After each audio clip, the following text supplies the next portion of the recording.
You, like I mentioned with SpaceX, you give a lot of people hope, and a lot of people look up to you. Millions of people look up to you. When you think about young people in high school, maybe in college, what advice would you give to them about if they want to try to do something big in this world, they want to really have a big positive impact? What advice would you give them about their career, maybe about life in general? Try to be useful.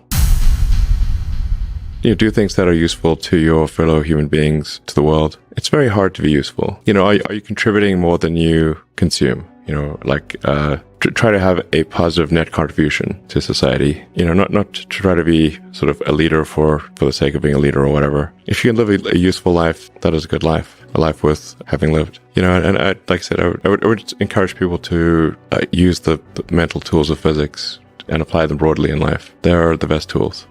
When you think about education and self-education, what do you recommend?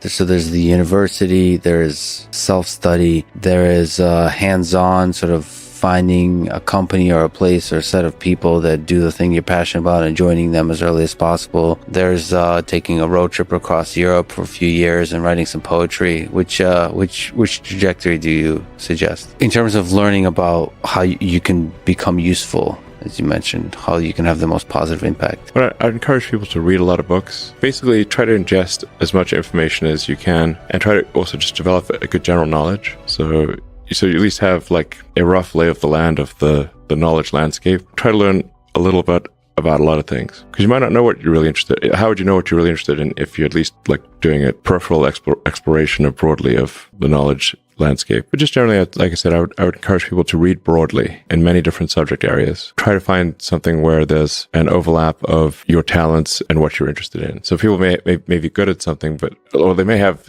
skill at a particular thing, but they don't like doing it. But that's a good nation of the things that you're inherently good at, but you also like doing. And reading is a super fast shortcut to figure out where are you both good at it, you like doing it, and it will actually have positive impact. Well, you got to learn about things somehow. So reading and also things I didn't even know existed a lot. And it's like as broad as it gets. Encyclopedias were digestible, I think, 40 years ago. So, maybe read through the condensed version of the Encyclopedia Britannica. I'd recommend that. You can always skip subjects where you read a few paragraphs and you know you're not interested, just jump to the next one.